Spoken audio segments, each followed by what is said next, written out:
In this video, I will show you how to build a modularized application from scratch. So click on a file, new, and then project. So this is a Java project. Click next. Create project from template. Next. And the name of the project will be modularize project.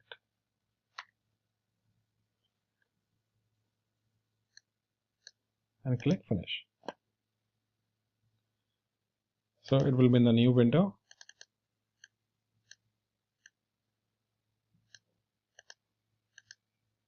So first of all, what we'll be doing is that we'll be creating a new module. So click on file, new, and then module. So module is of project SDK 13. Make sure that you have above 9 over here. And next.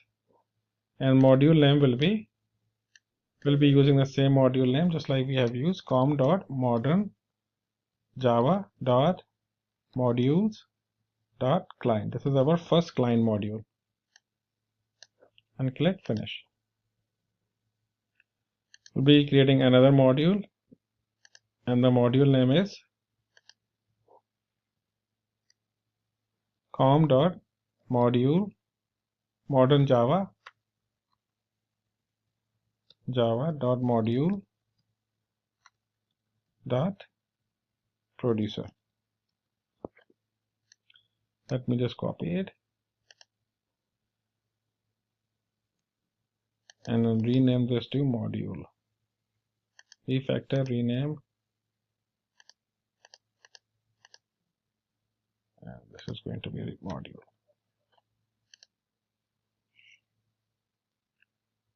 So file, new, and then module, next, and the module name is consumer.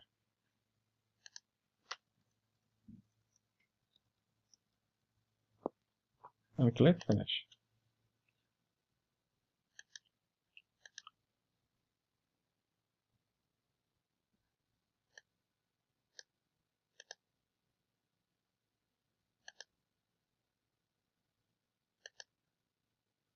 It didn't create the module for us.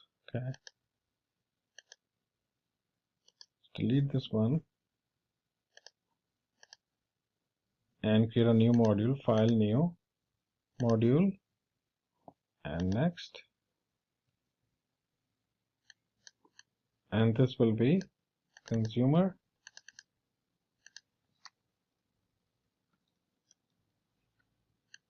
And click finish. Okay. Now it is showing the consumer.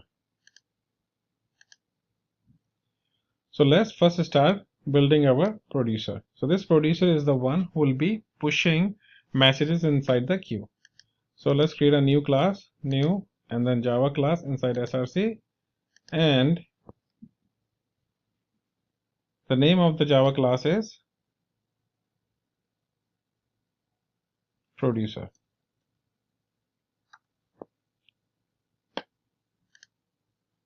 So it's asking me to add to get, yes. And let's define a package over here, package com.modern java.producer. So normally what you do is that you keep the package name as same as the module name. This is the convention which is normally being used. So and then move to package com.modern java.producer. Okay. And now let's copy everything from here which we have in the producer in the implementation which I showed before. So I'm going to copy everything from here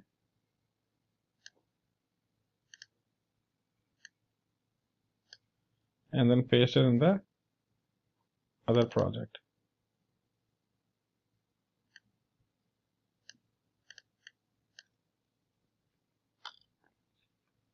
So we have a producer with the array blocking queue, and this producer is putting messages inside the queue using a executor service. Now let's create a new class, new, and then Java class, and then call it consumer. I'm going to call it consumer1 because there's already a Java class named consumer existing. So With the modules, it's going to be easy if I call it consumer1 for this time, because you can fix those errors later on, but it might be easier if I just use the consumer1, and I'll show you how and why I'm using consumer1 instead of naming it consumer. And then here package com.modern java.module.consumer.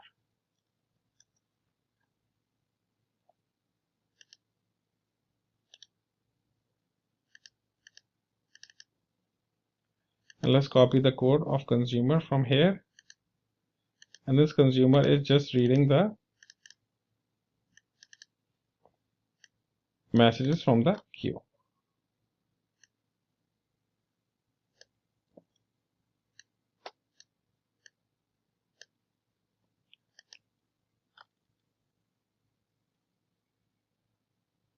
And then consumer1, and change this to consumer1. Save it. And let's copy the client code from here.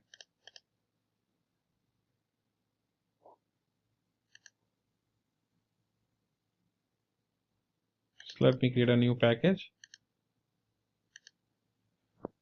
com.modern java.module.client.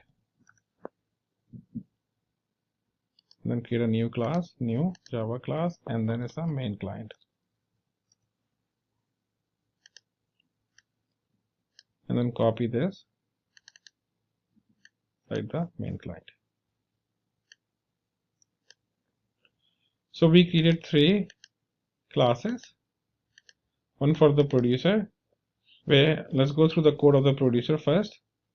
So it has a blocking queue, array blocking queue, which is being passed on in the constructor, and then this class has a field variable which is array blocking queue. So this assigns array blocking queue to this, and then there is a running producer. It is doing nothing, it is just going an infinite loop, and it is adding array blocking queue.put number.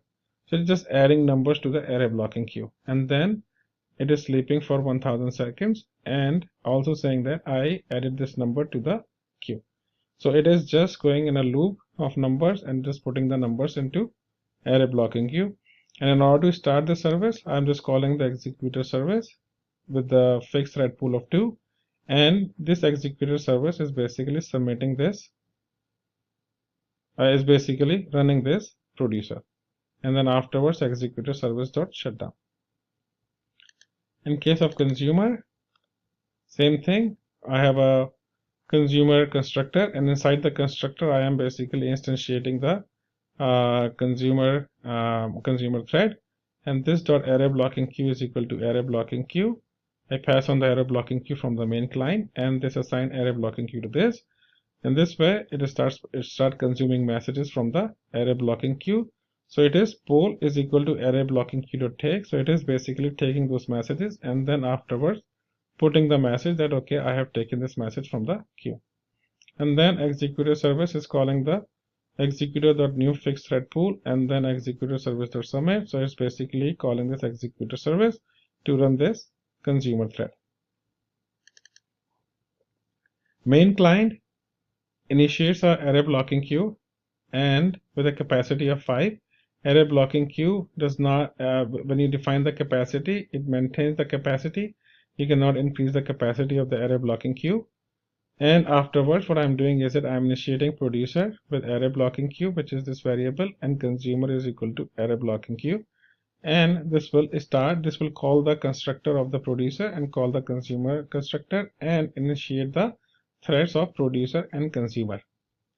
Now let's create the module info.java file in all those packages. So click right and then new, and then actually I have to hit the package and then new, and then module info.java. So it will create module info.java for consumers and then for producer, and then also for the client. So in this case I already added it, so that's fine. Now what we'll do is that I'll click on the main client, and this producer is complaining because we have to define some dependency somewhere inside the main client for main client to know that okay, consumer and producer, it's consumer and producer is a dependency for this package. So now what we have to do is that add dependency on modules. Click on this, and it will add the dependency of producer in here and also inside the project structure. And you can see that client has a dependency on com.modern.java.module.producer. And now add a dependency on consumer. So in this case, consumer1 is equal to new consumer.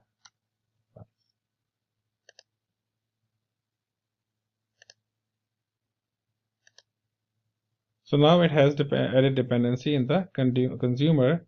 And now what is complaining about add export directive to module info.java. Now it is saying that you have added the dependencies, but now you have to add export to the producer. So for example, now if I look into this one, it does not say that it has a dependency on this. So just click over here, add export, and also on the consumer one, add export. And then now if you look at module info.java, it basically has a dependency export com.modern.java.module.consumer, and here it has the export. So what it's saying that I am like this can be exported out to the other modules, and then main.client, which is the module info.java, can consume it. Somehow it did not add those dependencies into the module info.java of client. So let's go back over here and then see why it did not. Add requires. So now what it's saying is that instead of over here, it is saying that add requires com.modern.java.module.producer directive to module info.java. So here just click on this, and for the consumer also same, add requires. So here what it's saying is that I require com.modern.java.module.producer, which is this because I have a dependency on it. And also I require com.modern.java.module.consumer because I have a dependency on this. And these are saying that yeah, we are okay, you can export us out. And you can export us out and you can be dependent on us. And here it is saying that yes, you can be dependent on us, so you can use us. So this is how you configure modules with which you have dependencies on different modules across different projects or on the same project. Now let's run our main client. So click over here, run main client.main, and it should run without any issue. So you can see that it is running. It's adding 1, 2, 3, 4, and 5, and then it start pooling.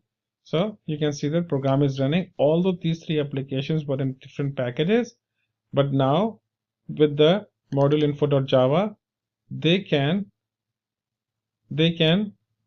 are basically working together, and they have all those dependencies being resolved. In this the next section, we will look into how we can integrate Maven into this so that we can start building and creating our jar files using Maven.